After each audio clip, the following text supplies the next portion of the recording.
Muy buenas noches, queridas amigas, queridos amigos, comenzando un programa más de Diálogo Franco. Mayo, mes de la patria, mes de la madre, le tenemos hoy a la doctora Mari Monte de López Moreira, una capa, una de las personas que más conoce de historia. Va a hablar de un tema que casi siempre tocamos y que no está suficientemente aclarado. Vamos a hablar con ella del rol de la mujer en la gesta emancipadora de Mayo. ¿Qué tal, doctora? ¿Cómo estás? ¿Qué tal? Buenas noches, doctor Federico Franco. Es un gusto nuevamente estar en este programa y hablando de las mujeres, que es un tema muy importante y recurrente en la actualidad, ¿sí? Sí. Hoy es un Día de las Mujeres, porque después de vos está la senadora Celeste Amarilla también, así que mes de la madre, mes de la patria, hoy es un día totalmente con las mujeres. Doctora, tengo un gran aprecio personal, te lo dije ya en el programa anterior, por tu trabajo, por tu investigación y por tu contracción a la historia. Y en este tema particular del tema de la madre, de la participación, quiero comenzar contigo. ¿Vos estarías de acuerdo a que se separen, se bifurquen la fecha, que sea el 15 de mayo, Día de la Independencia, y que sea un domingo variable, el Día de la Madre, para no mezclarlos tanto? Antes de entrar en el tema central. Y no sé, depende, la ciudadanía está ya acostumbrada, ¿verdad?, festejar el Día de la Madre con el Día de la Patria. Son dos fechas muy importantes, más aún porque en el Paraguay siempre se le tiene en un sitial importantísimo y significativo a la madre, ¿verdad? Más aún después de la guerra contra la Triple Alianza, que la población mayoritaria del país fue femenina, sí, es cierto, ¿verdad? Y entonces la mayoría de los hogares estaban dirigidos por mujeres en ese tiempo. Entonces pienso que ambas fechas se conjugan, ¿verdad? Ahora, y una es inherente a la otra. Doctora, no hay hay una figura que a mí me gusta siempre mucho, la de San Juan Bautista, cuando él dice: yo tengo que desaparecer para que surja Jesús. No se opaca la fiesta de la independencia. Digo esto porque a veces hacemos nosotros presentaciones en los desfiles y vemos que se le pregunta a la gente qué se festeja, no tiene idea, los próceres. ¿No te parece que se ha opacado un poco el tema?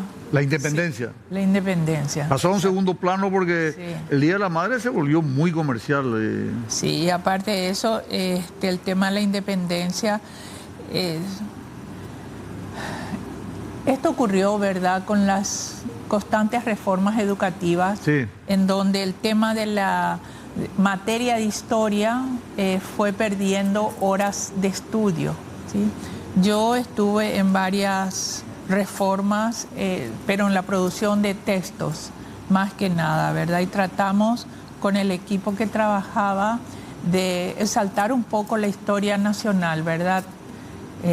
No esa historia así muy nacionalista y de hechos excesivamente cronológicos de fechas y nombres de militares, sino una historia más bien social, una historia cultural, una historia económica, y también dentro de la historia política, ¿verdad? Que no se había dado en la época de las dictaduras, tanto de Morínigo como la de Stroessner, ¿verdad? Y por último, para cerrar esta parte, doctora, más o menos ¿de qué época se juntaron las fechas?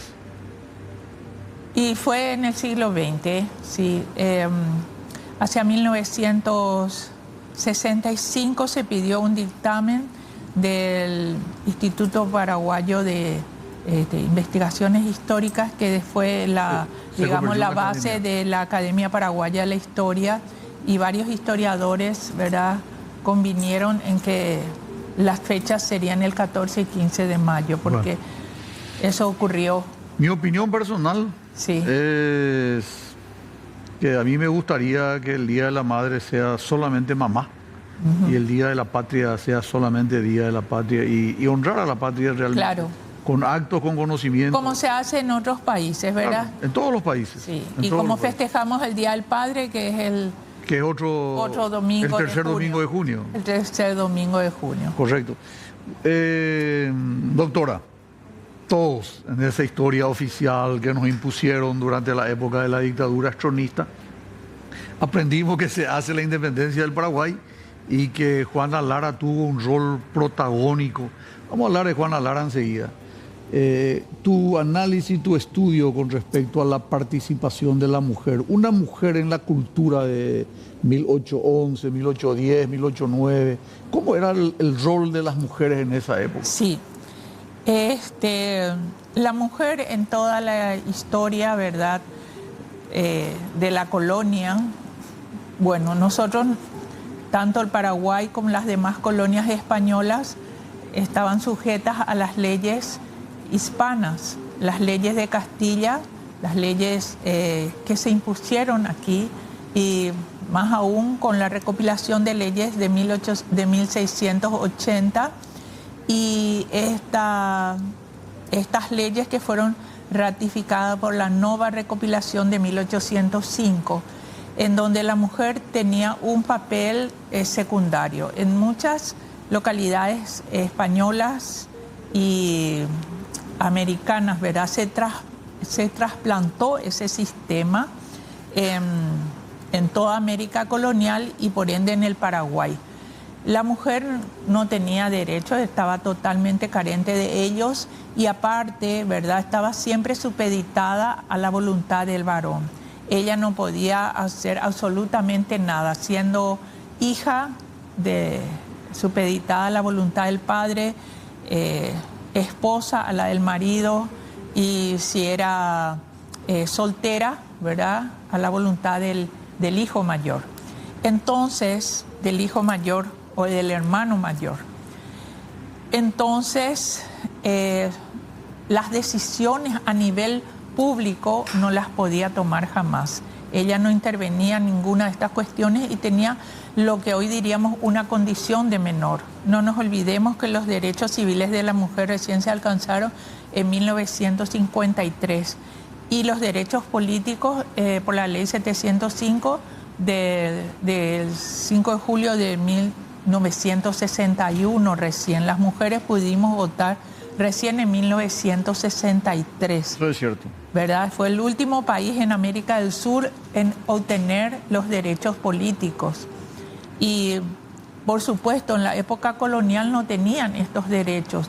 Y a una mujer en la vida pública, por ejemplo, no tenía el poder de decisión, ¿verdad? Doña Juana de Lara, de quien vamos a hablar, y que fue, digamos, es nuestra única prócer, ¿verdad?, gracias al proyecto de ley presentado en el año 2010, que es la ley por decreto, ¿verdad?, 4080. El proyecto de ley que fue convertido en ley. Proyecto de ley que fue convertido en ley número 8042 de ese año, ¿verdad? Ella se consagró como prócer nacional.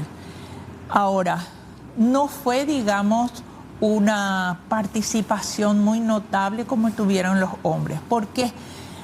Primero porque la independencia de Paraguay fue muy diferente a las independencias, por ejemplo, de los países del altiplano o de los países del Río de la Plata, ¿verdad? Fue algo muy diferente. Velasco, que fue el último gobernador español, digamos, era un personaje muy querido en Paraguay. Coste que él había huido después en las campañas libertadoras que vinieron de Belgrano desde Buenos Aires, enviado por la Junta porteña. Pero lo mismo, él había gozado de ese cariño, de esa afabilidad de la ciudadanía paraguaya en ese tiempo. Es más, se quedó a vivir después de la... Y sí, fue el único gobernador español que se quedó en la provincia que él había gobernado. ¿Cierto? Entonces, fue diferente nuestra independencia. No hubo derramamiento de sangre, fue una intimación, ¿verdad? Y digamos, todo fue como a nivel folclórico, muy de entrecasa, muy doméstico. Es cierto. ¿Sí? Y se aceleraron los planes por la, digamos, por la injerencia en la colonia de la princesa Carlota Joaquina, que ella reclamaba las colonias porque sabemos que las causas principales de la emancipación en toda América fue la invasión de Napoleón a España en el año 1808. Eso aceleró todo. Y eso aceleró todo, ¿verdad?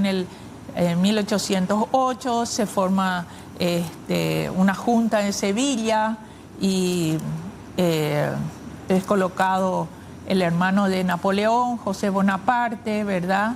Y la corte portuguesa, Carlota Joaquina, estaba casada con el rey de Portugal, pero era hermana del rey Fernando VII, que estaba encarcelado. Hija de Carlos IV. Hija de Carlos IV, que estaba encarcelado en Fontainebleau, en Francia. Entonces, el padre que había sido, dimitió a favor de Fernando VII. Fernando VII preso, entonces ella dice, yo soy la heredera de todas las colonias. Entonces envía al general Sousa, que estaba en Río Grande do Sul, y envía a José de Abreu. Llegó el 9 de mayo, entonces los planes se aceleraron, ¿verdad? Porque la intención era independizarse el mismo día que se independizó Buenos Aires, el 25 de mayo, no la Argentina. Siempre aclara. Sí, aclaro eso. La provincia de Buenos Aires. Entonces las reuniones se realizaban en la casa de los Martínez Sáenz, en la casa de la familia Recalde. Juan Francisco Recalde. Juan Francisco Recalde, que quedaba al lado. Hay una imagen allí que es una recreación de lo que era la casa. ¿Cómo ponemos ese plano, Cristian? Ahí está, esta es una recreación, lo que sería una tertulia, ¿verdad? En la casa de los Martínez Sáenz. Y vemos algunos varones, digo una recreación porque eso apareció en mi libro, ¿verdad? Una dibujante, Lorena González, que le explicamos más o menos cómo sería la sala de la casa de los Martínez Sáenz, que es la casa de la Independencia. La casa de Recalde es la casa que se echó. Que estaba al lado. Estaba al lado, sí. Es un estacionamiento. Sí, exacto. Y ahí participaron también varias mujeres, ¿verdad? Sebastián Martínez Sáenz, que era el hijo, estaba casado, y también Juan Pablo Martínez Sáenz estaba casado con María del Carmen Esperati, que no tenían hijos.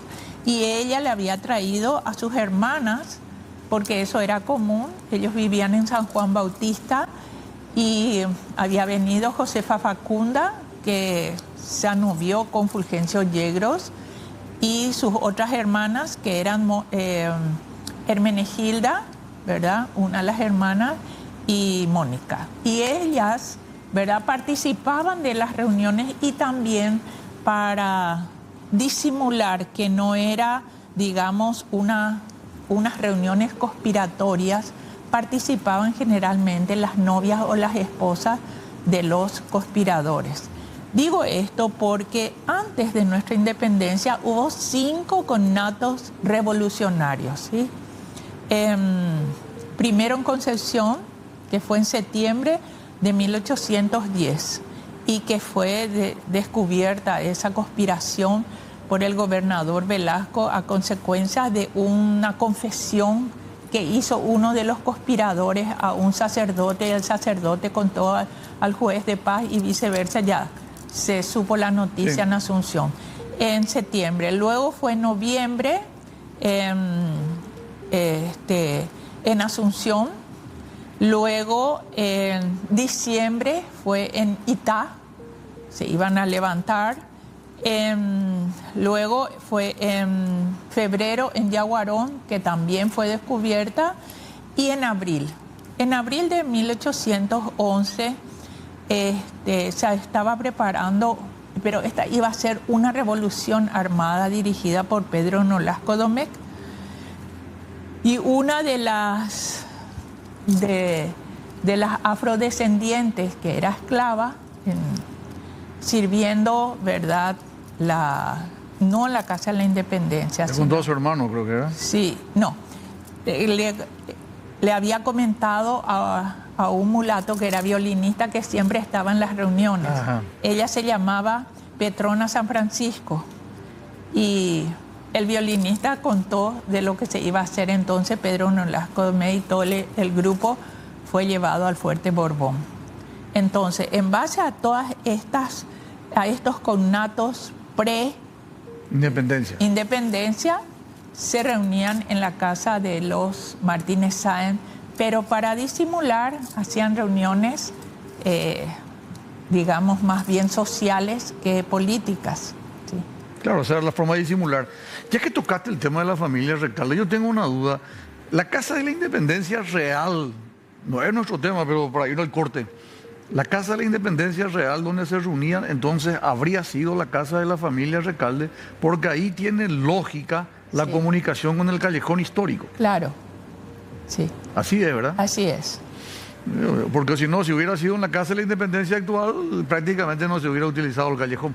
Exacto. Bueno, a la vuelta, doctor, hablamos ya de nuestra heroína, ¿verdad? Juana de Lara. Consejo comercial y regresamos enseguida con la doctora Mari Monte de López Moreira.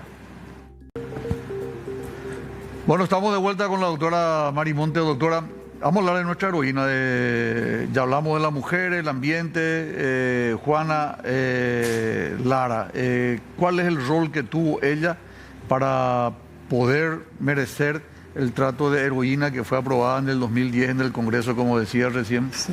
Tengo que hacer la mención porque me está viendo la patrona, fue la que presentó el proyecto, entonces seguramente se hizo un acto de justicia. Sí, Juana de Lara pertenecía a una de las familias más importantes de la ciudad de Asunción, ¿verdad? Ella se había casado con José Díaz de Bedoya, que era un comerciante muy español, un comerciante muy importante. Tenía la casa que quedaba cerca de la casa de los Recalde y los Martínez Sáenz, casi a un paso. Y frente a su casa estaba la famosa laguna de los Patos, hoy ya no existe, ¿verdad? Sí, claro. Y este comerciante tenía barcas que hacían la vía de Asunción-Buenos Aires, llevando hierba, tabaco, maderas, etc. Entonces era un hombre muy importante. Además, él era miembro del Cabildo. Cuando él enviuda, ella se casa con él. La esposa de José Díaz de Bedoya era la tía de Juana de Lara. Y se casa en el año 1806 con él y se hace cargo de los 4 hijos que tenía, ¿verdad? Juana Lara. Juana Lara, sí. Porque ella no tuvo hijos. Perdón, él sí, los hijastros. Perdón, ella se casa a los 27 años, ella nació en 1760, se casó en 1787, perdón. Ella enviuda en 1806, enviuda. Correcto, ahí sí. Sí. Y ya era mayorcita cuando eso. Ya era mayor, de hecho.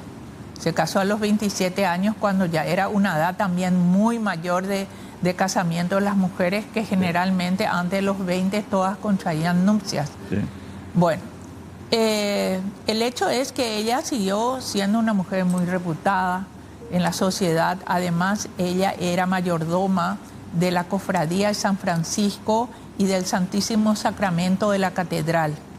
Entonces, que había heredado eso de sus antepasadas mujeres. Y cuando José de Abreu se apersona el 9 de mayo en Asunción, entonces los revolucionarios deciden acelerar los planes.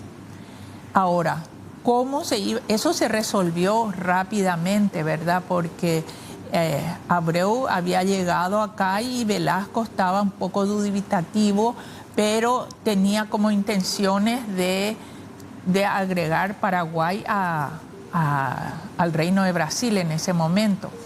Entonces, a favor de Carlota Joaquina. Sí, a favor de Carlota Joaquina. Entonces, en pocos días que se empezaron a reunir los conspiradores, decidieron efectuar, digamos, una entrevista pidiendo la dimisión de Velasco el 14 de mayo, acelerando los planes. Ahora, ¿cómo se iba a avisar a los implicados?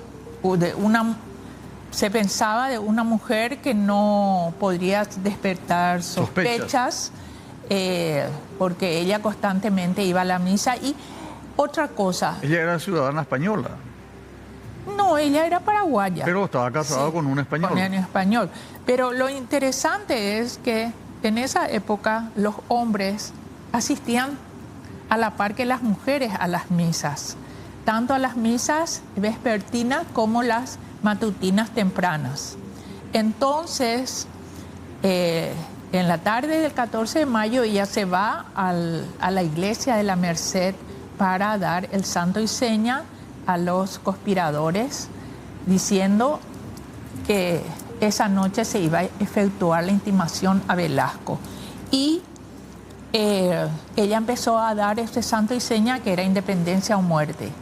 Luego de ahí pasó a la catedral, ¿verdad?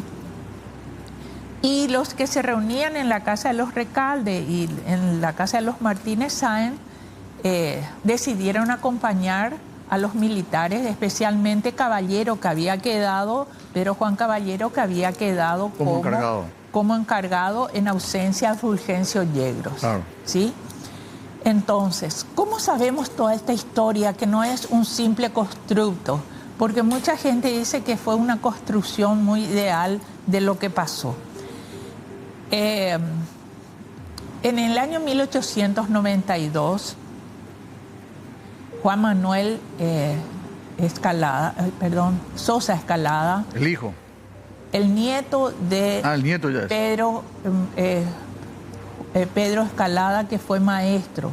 Pedro Escalada había llegado al Paraguay en la época de la colonia, era porteño, había venido en el año 1807, impartía clases a todos los niños de manera privada aquí en Asunción. Y él encuentra y da publicidad en 1892 de un escrito y que dice que era de su abuelo, ¿verdad? De alguien, dice, pero es de su abuelo, sí. Diciendo de que la mujer que había sido protagonista de estos hechos era doña Juana María de Lara, ¿sí?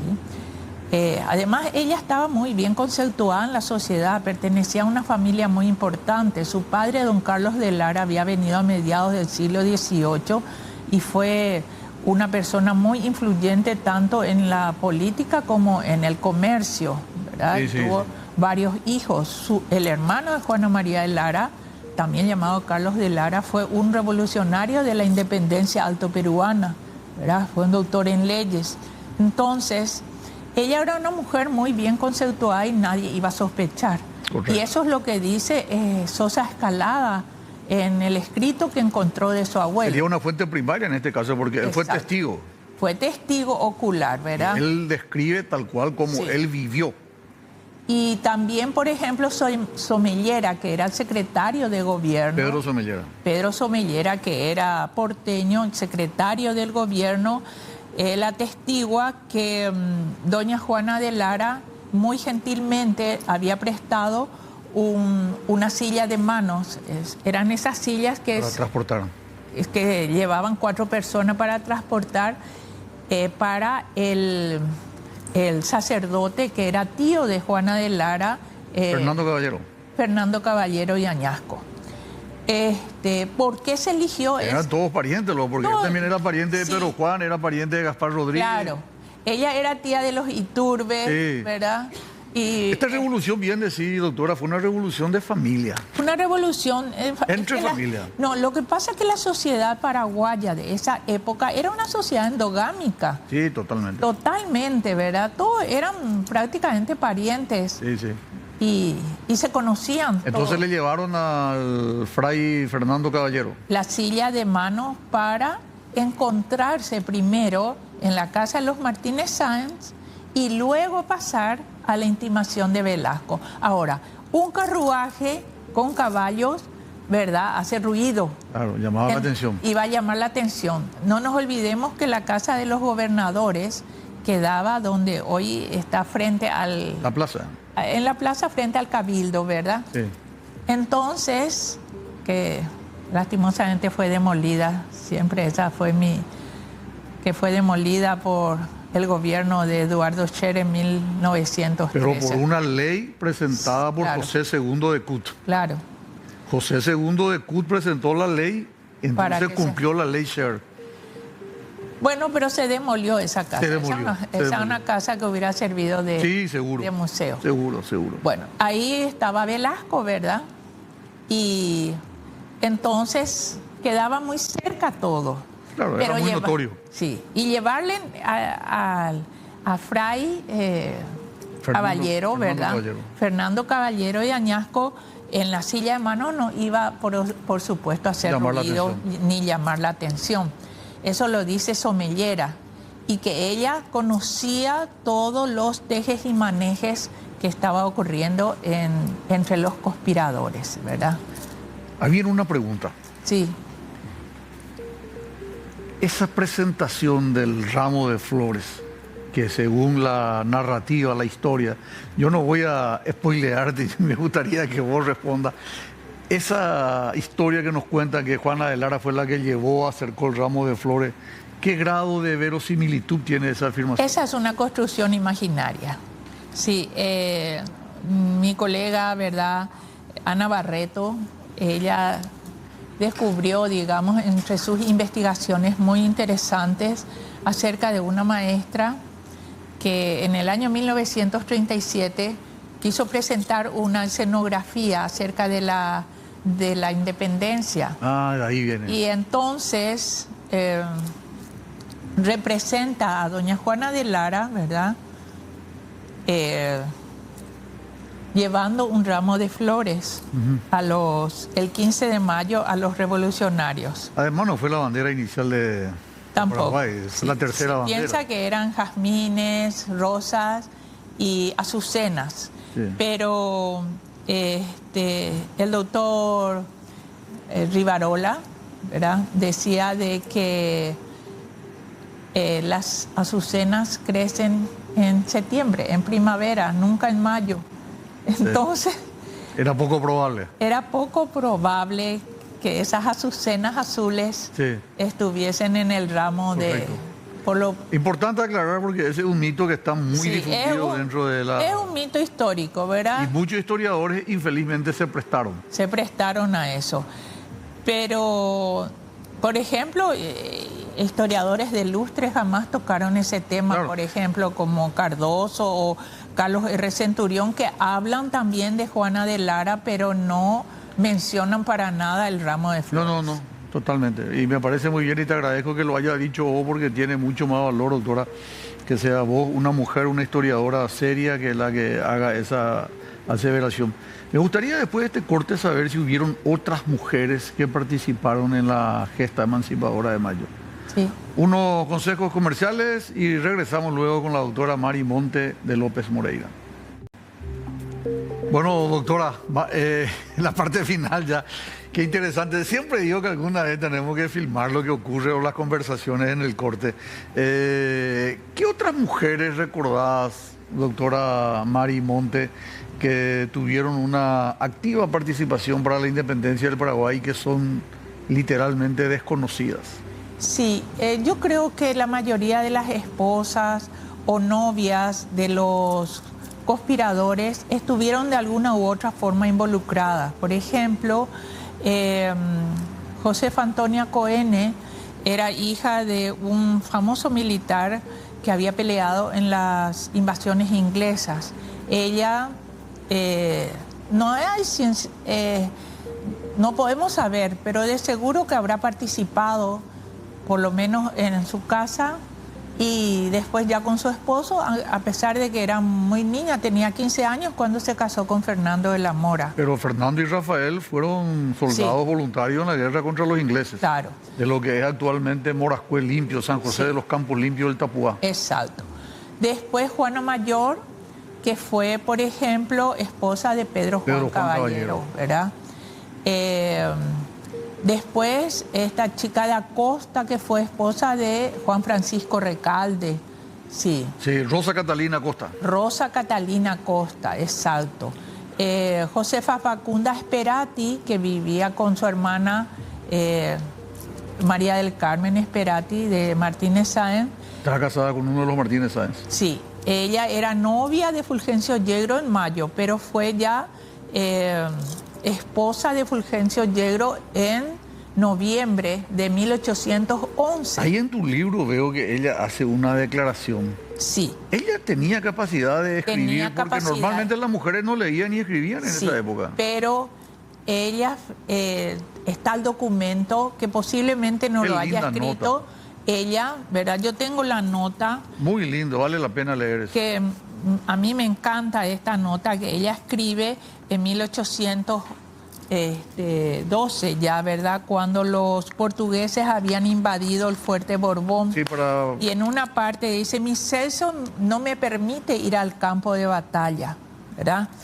Pero encontré la forma más propicia de verificarlo en el corto donativo de 25 pesos mensuales para que la expedición de los soldados que van a Fuerte Borbón tengan algo de manutención.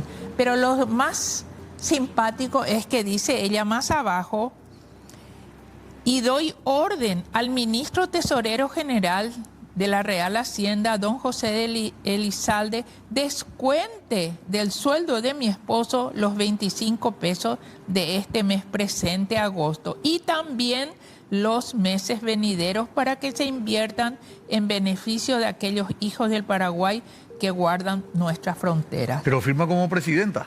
Y firma después presidenta. Presidenta porque la primera vez que aparece esta palabra en la historia del Paraguay. Porque había un consulado, ¿verdad? Sí, no.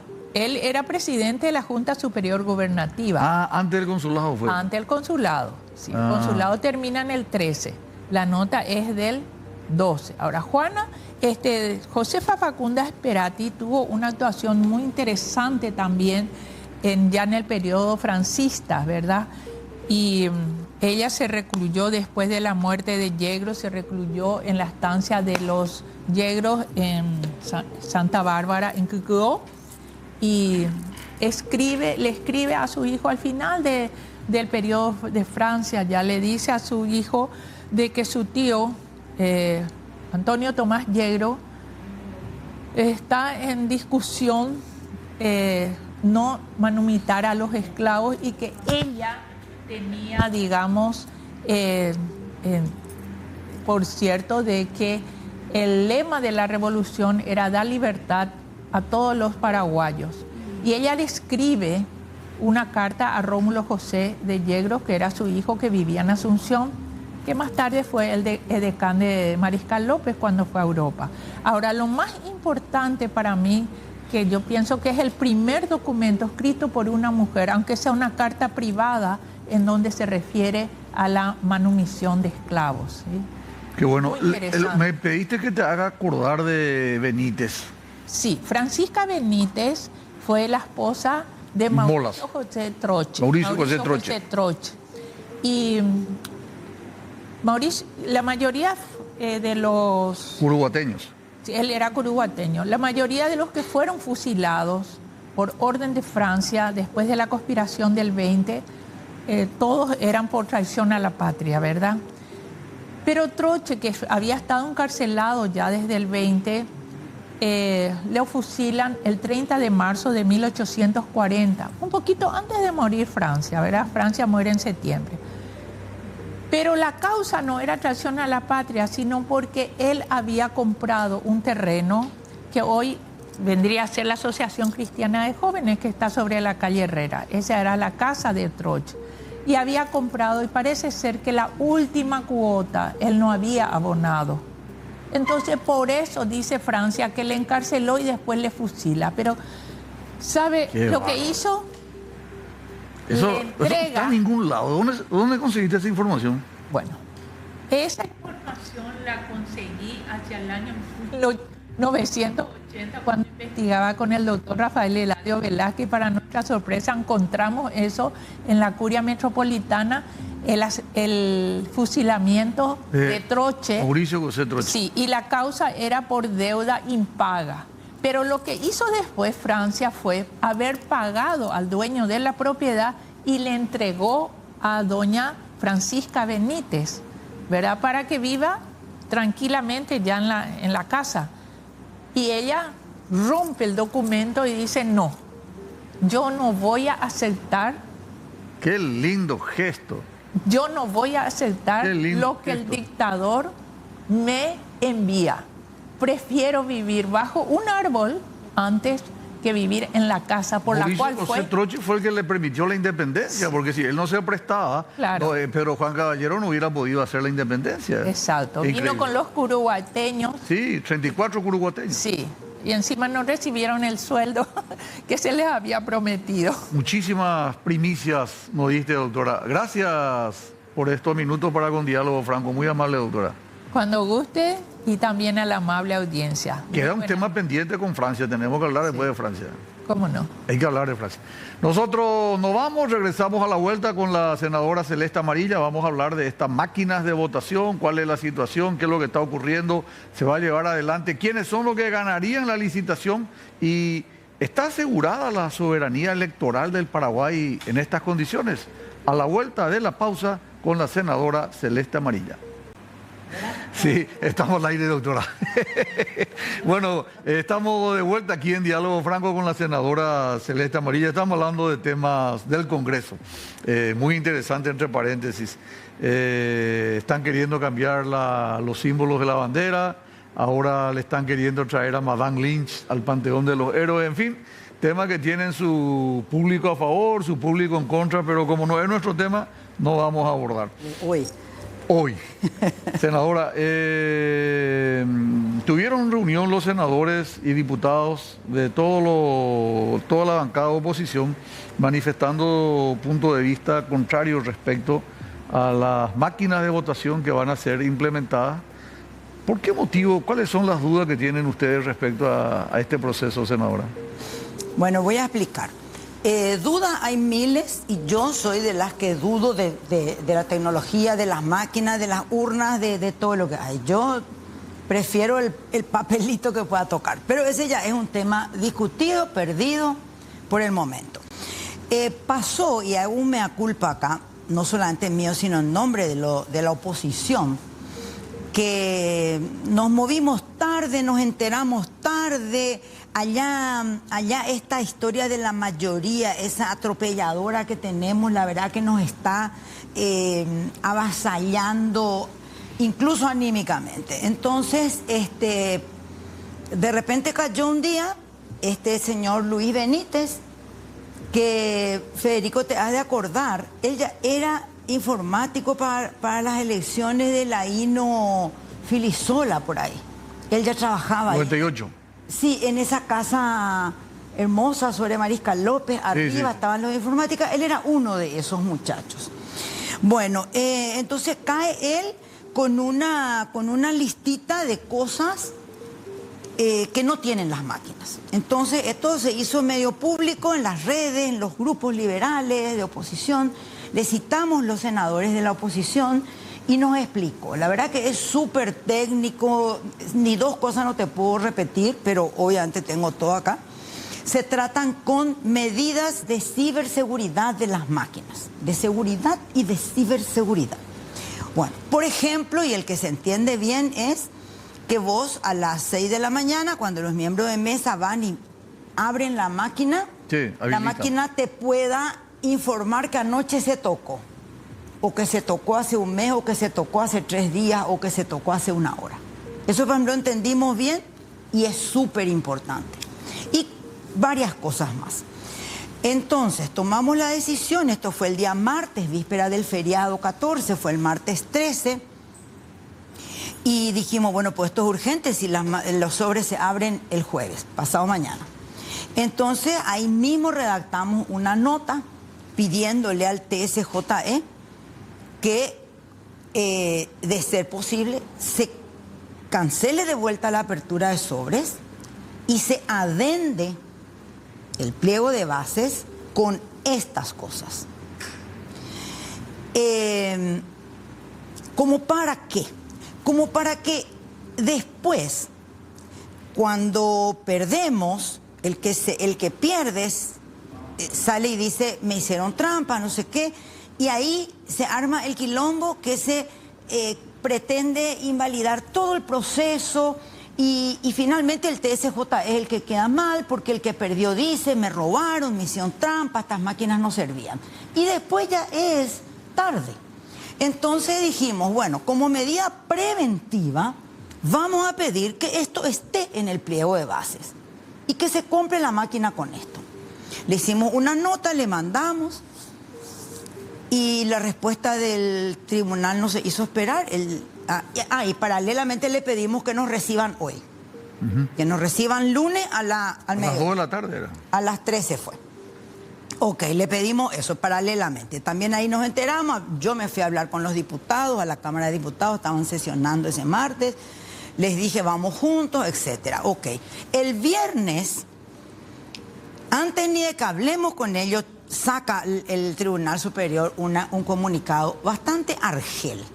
Y se los dije hoy en la reunión, bastante argel, donde dice no vamos a permitir que se dude de nosotros y que se instale no sé qué cosa, la duda.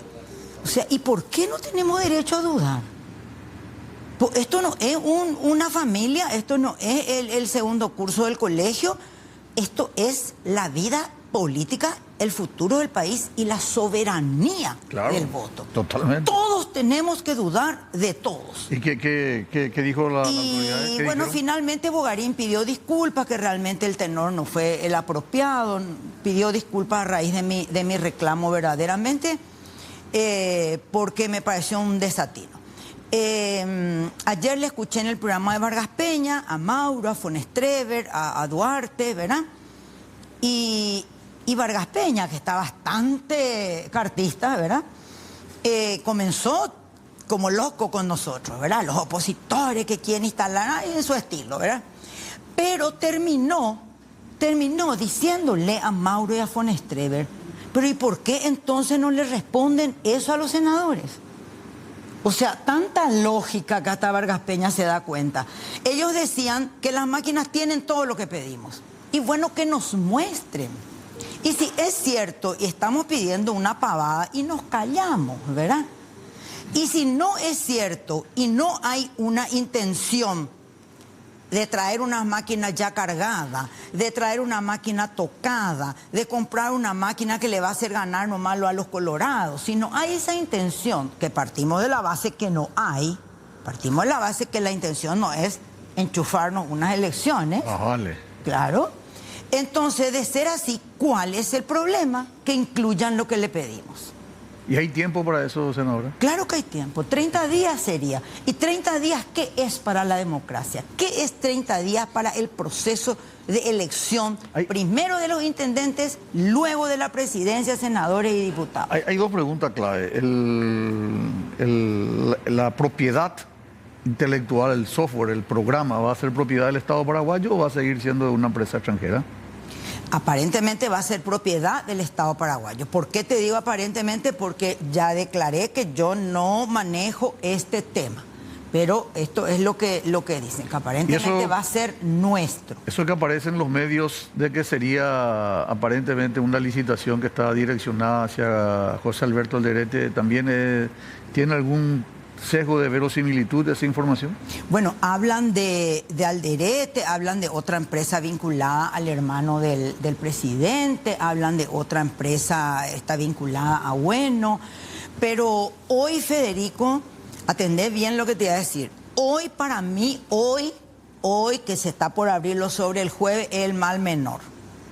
Porque finalmente, que toquen su coima, que compren la máquina de Alderete, siempre y cuando esas máquinas nos aseguren un resultado limpio, claro, contundente y que nadie se queje después. Claro, no. Esto le conviene al Partido Colorado, esto le conviene a la justicia electoral, porque si no, otra vez el que pierde va a empezar el sobre 4, el sobre 3, la gente en la calle, claro. y la duda de si Santiago Peña ganó o no las elecciones, o si en aquel entonces Marito nos hizo trampa y perdió Efraín.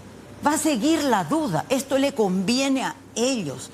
Y bueno, yo esto mismo que estoy diciendo dije hoy claramente a los 3 ministros, así como yo hablo.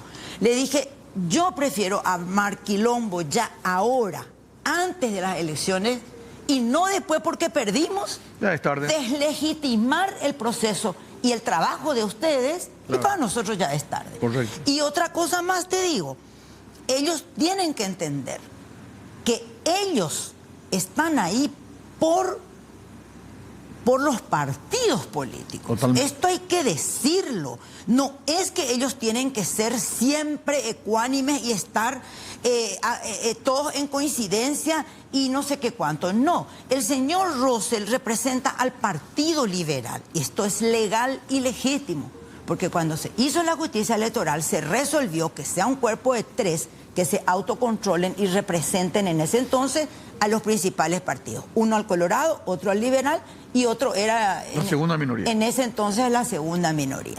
Entonces, Bogarín y Rosell tienen la obligación de escucharnos a nosotros y de hacer que la oposición llegue con la menor cantidad de dudas posibles ese día. Ellos no tienen que estar de acuerdo con Vestar siempre. Totalmente. Ellos tienen que estar de acuerdo con nosotros y Vestar con los colorados.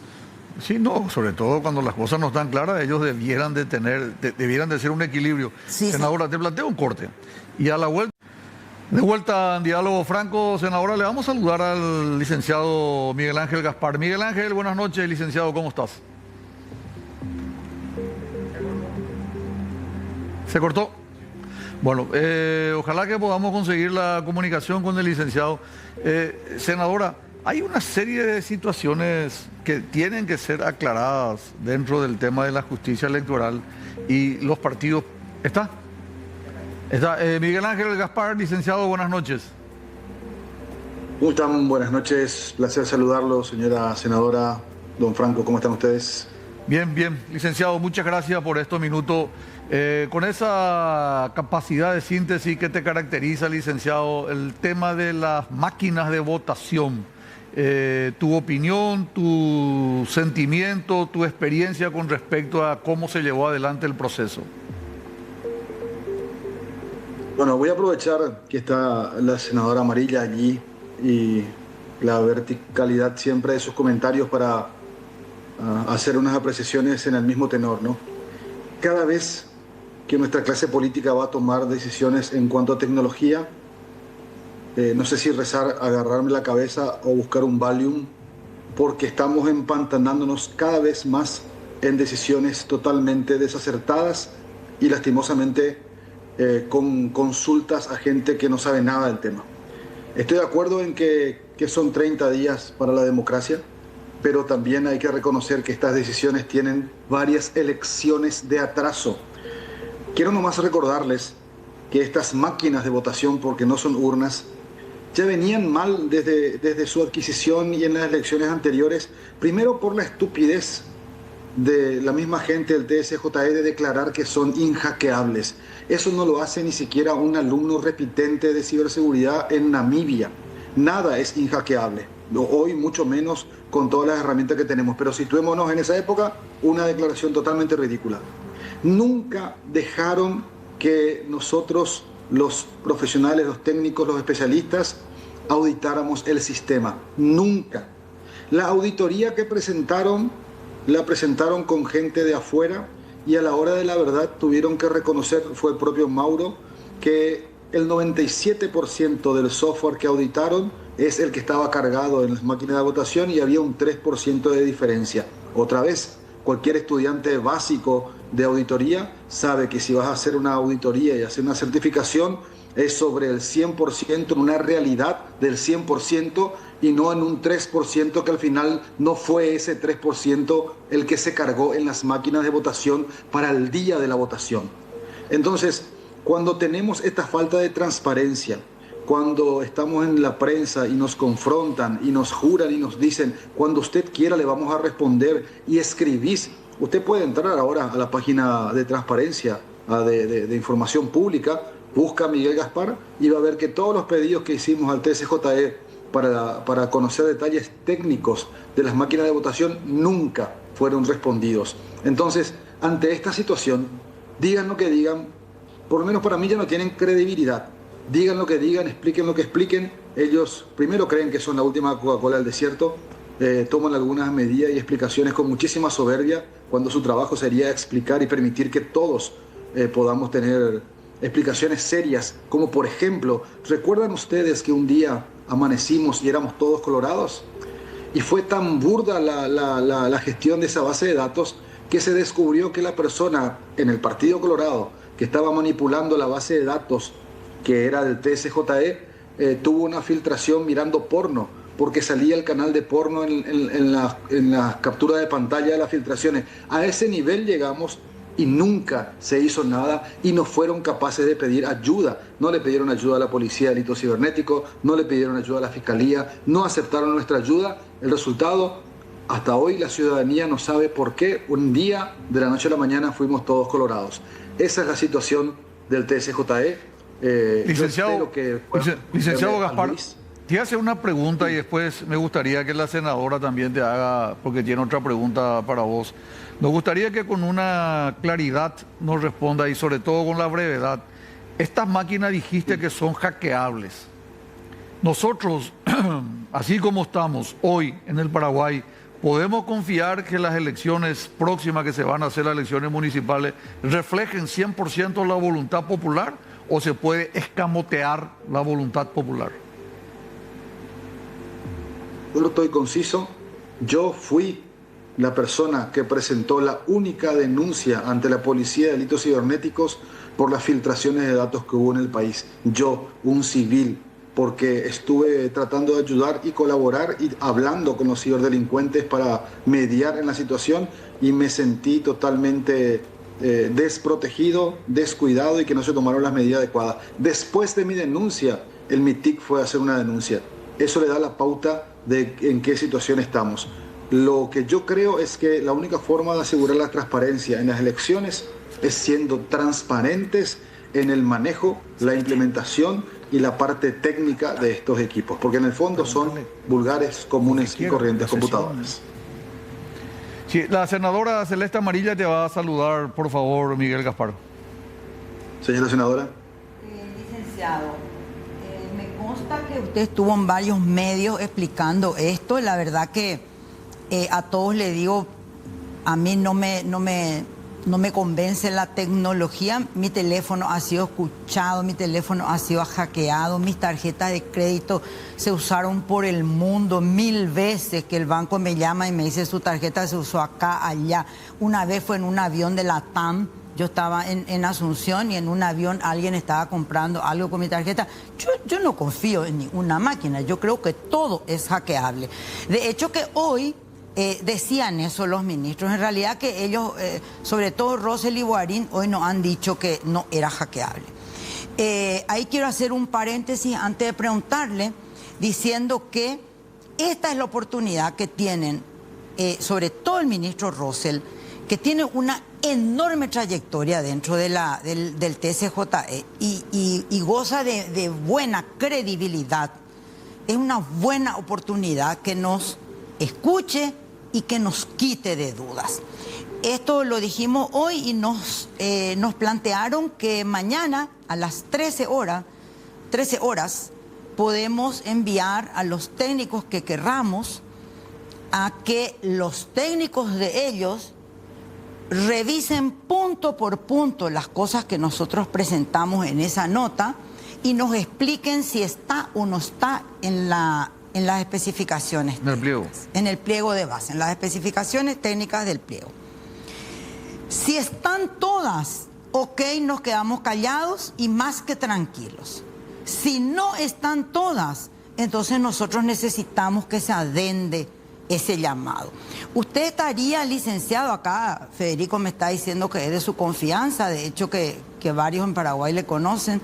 ¿Usted estaría dispuesto a irse a esa reunión mañana a las 13, donde van a ir otros técnicos también de diferentes sectores políticos a escuchar y luego tener una voz más? Nosotros queremos ecuanimidad, licenciado. Nosotros no queremos tampoco que los técnicos que se vayan nos digan, sí, está todo mal, estos son todos unos inútiles, unos tramposos. No, nosotros queremos ecuanimidad. Nosotros queremos que el técnico que se vaya, si encuentra una cosa bien, nos diga, sí, este uno tiene. Quedan 5 nomás. O que nos digan, ¿saben qué? Tiene todo. Ok, no hay problema, uno puede equivocarse, ¿verdad? Pero nosotros queremos ecuanimidad, no queremos hacer quilombo por el quilombo mismo. Nosotros queremos saber si realmente esas máquinas van a ser confiables. Y ahí por eso decía hace rato... ¿Le está invitando entonces para la reunión? Yo le estoy invitando porque nos dijeron que todos podíamos llevar nuestros técnicos. Hasta ahora los confirmados son 3. Luis Benítez, que fue el que a nosotros nos dio una charlita donde entendimos que teníamos que tener miedo, porque la verdad que nosotros no sabemos ni de qué tener miedo. Esa es la verdad. Nosotros no sabemos de qué tener miedo, no sabemos qué preguntar, no sabemos qué revisar. Bueno, este señor Benítez nos dio una listita, ok. Va a ir Estefanía Careaga, entiendo que es del equipo de Soledad Núñez, algo así. Va a ir un técnico de Cruzada Nacional. Hasta ahora son 3. Nos dijeron que no importaba el número, entiendo que los diputados liberales tienen otro. Cuanto más vayan, para mí mejor. Y que luego entre todos ustedes nos digan, bueno, este puede, este no puede, este falta, este no falta. ¿Usted se iría, señor Gaspar, por invitación mía? Por supuesto, siempre y cuando mañana no esté declarando en la Fiscalía. Les recuerdo que hoy yo hice la denuncia por el tema de las filtraciones y por mi participación en estar hablando con los actores de amenaza y ante la inacción del MITIC. Y hoy me acaban de confirmar que eso ya pasó a la Fiscalía. Si es que yo mañana no tengo que declarar allí o hacer una ampliación porque tengo nuevos datos hoy, por supuesto que voy a estar. Y agradezco la invitación porque en las elecciones pasadas también me invitaron y después a la hora de la verdad me cerraron las puertas diciendo que solamente si pertenezco a un partido o estoy acreditado me iban a dejar pasar y no me dejaron pasar y no pude hacer absolutamente nada. Pero siempre y cuando esto que estoy haciendo no sea a la misma hora, yo voy a estar mañana allí. Y podemos quedar en la línea privada, me dice usted con quién ir o cómo ir y bueno, llevo lo que se necesite. Si pueden dejarnos auditar los equipos, perfecto, no sé si lo van a dejar. Y otra cosa es que también garanticen que lo que se va a auditar es lo que se va a colocar, porque eso fue lo que hicieron en la elección pasada. Lo que se auditó no fue lo que se colocó y lo dijeron ellos mismos. Así sea un 3%, es un 3% que no fue auditado y la auditoría después no la hicieron actores locales tampoco, ¿no? Muy bien. ¿Alguna otra consulta puntual, Celeste, para dejarte después en comunicación privada con el licenciado Gaspar? No, básicamente eso, pero licenciado, le vuelvo a decir, nosotros no queremos generar una guerra contra los técnicos de la justicia. Nosotros lo que queremos es que alguien de confianza nos diga, esto verdaderamente le falta. O sea, este auto no tiene airbag, no se pide el airbag acá. Eso es lo que queremos que nos digan. No, ni un ánimo de armar quilombo. Sí, vamos a armar quilombo si no nos permitiesen, claro, y tengamos que ir otra vez con dudas. Estoy totalmente de acuerdo. Lo único que quiero compartir con ustedes, aprovechando el empuje que tiene en unos breves minutos, es: estamos en una crisis de ciberseguridad y de seguridad de la información como nunca antes en nuestra historia. A medida que la crisis aumenta, surgen mamarrachos como este tema de la ley de ciberseguridad y no sé qué cosa más de la Cámara de Diputados, y hay voces como la de algunos periodistas y algunos colegas que no confían en el pedido de declaración de emergencia, que cada vez es más urgente. Está todo bien con el TSJE, ellos son los que arman quilombo, portándose como se portan y después cerrándonos las puertas, pero es cierto, hay que pensar en positivo. Pero sí le pido a usted y le pido a todos los congresistas que entiendan que estamos en una situación como nunca antes. Todos nuestros datos están filtrados y se viene la segunda ola. Los ataques con datos fidedignos entraron a la Cámara de Diputados, expusieron la Cámara de Diputados, expusieron datos de presidencia. Eso no puede ser tomado tan a la ligera y no puede ser normalizado. Por eso también le pido su compromiso, señora senadora, para que de alguna manera podamos todos hacer fuerza, generar una mesa de trabajo y evaluar en realidad el daño, y no con esta ligereza con la que está haciendo el MITIC, puro comunicado, siendo que sabemos nosotros, porque vemos las publicaciones en la dark web, que hay muchos más datos y otros actores de amenaza que ni siquiera son nombrados. Estamos en una crisis como nunca antes se dio. Muchas gracias. Gracias, licenciado Miguel Gaspar, muy amable, muy gentil. Nosotros nos vamos a unos consejos comerciales. Mientras Miguel nos aguarda en línea, nos comunicamos con él y regresamos enseguida con la senadora Celeste Amarilla. Parte final de la programación del día de la fecha con la senadora Celeste Amarilla. Senadora, después de la conversación con el licenciado Gaspar, ojalá que sirva también para que pueda aclarar algunos conceptos. ¿Es factible entonces pedir al Tribunal Superior de Justicia Electoral como una suerte de tener mayor garantía dentro de este proceso electoral? Es todo lo que le pedimos. Le pedimos llegar a las elecciones con la tranquilidad, al menos relativa. En este momento tenemos dudas de todo, por todo lo que se escucha.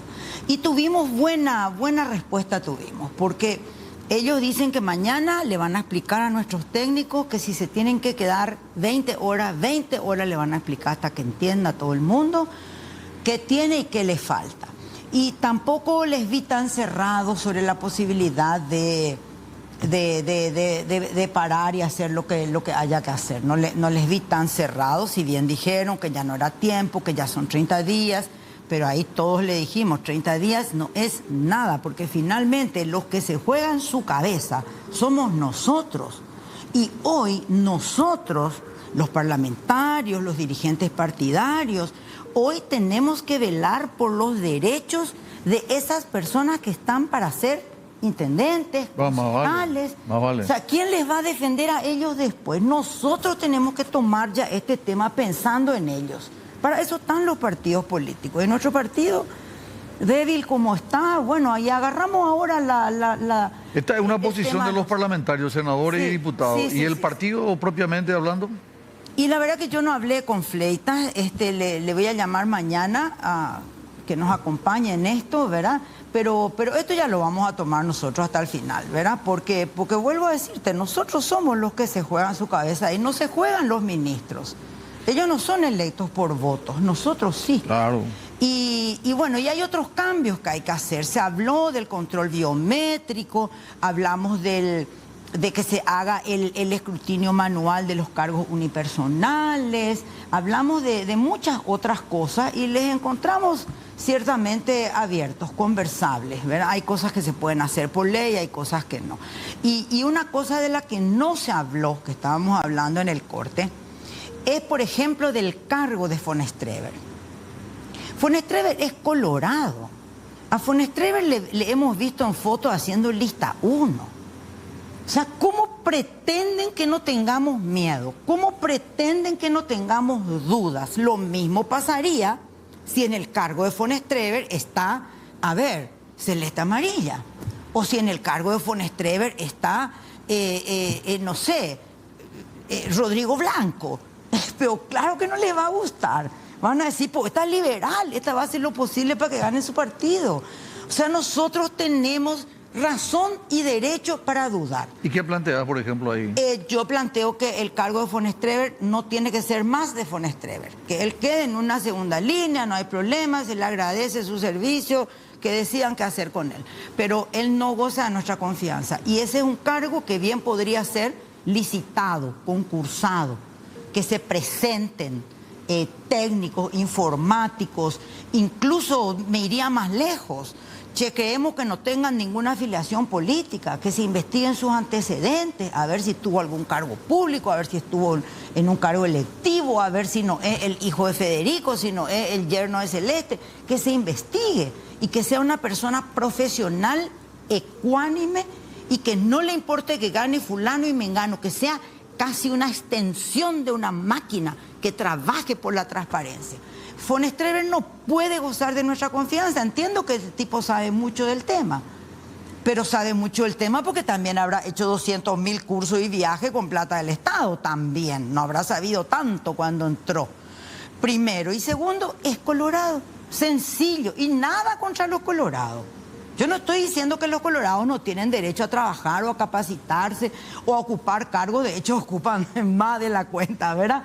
Pero no este cargo, no la justicia electoral, la verdad que tendría que tener un mutuo control, ¿verdad? Siempre que hay uno del Partido Colorado, le debiera corresponder una especie de contrafuerza a alguien de la oposición para que la audite. Y bueno, entonces que al lado de Von Streeber se pongan otros dos igualitos, un liberal y uno del tercer espacio, como son los ministros. Así tendría que ser, ¿verdad? Eso le decía yo a los ministros. Ellos tienen la responsabilidad enorme de responder a sus sectores. Sí, porque en la justicia electoral es donde más que en ningún otro lugar de la función pública está garantizado el cuoteo político. Sí, creo que es el único lugar donde el cuoteo político verdaderamente se justifica y cumple una misión. Sin embargo, uno escucha unanimidad, unanimidad, unanimidad. Y también nuestros ministros no nos consultan a nosotros nada. Para vos es una decepción, una preocupación el hecho de que teniendo dos ministros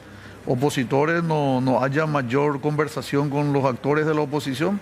Sí, y creo que hay una mala comunicación. Creo que también ellos nos están comunicando bien con nosotros y nosotros no nos estamos comunicando bien con ellos. Hago un mea culpa. Falta mayor diálogo. Hago un mea culpa porque realmente hasta hoy nunca nadie dijo lo que estamos diciendo ahora en público. Ahí hay un cuoteo y corresponde que haya. Y claro, Rosell y Bogarín responden a la oposición y la gente no tiene que asustarse por eso.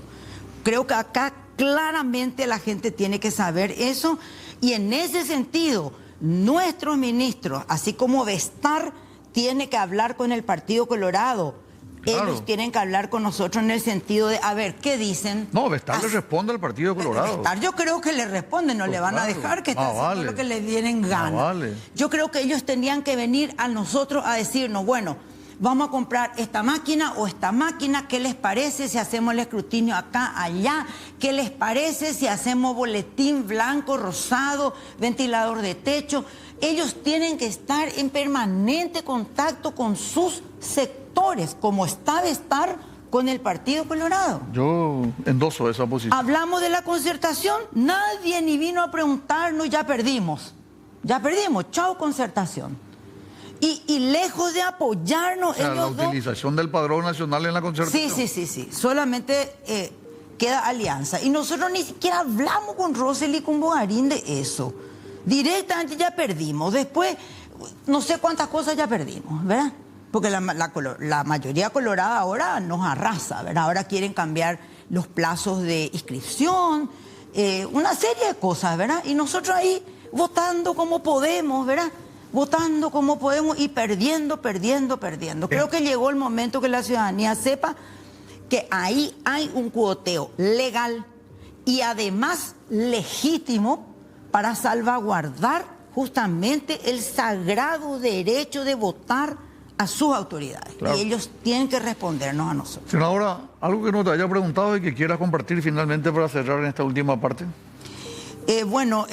No que no me hayas preguntado, pero reiterar que hoy fue una reunión súper esclarecedora.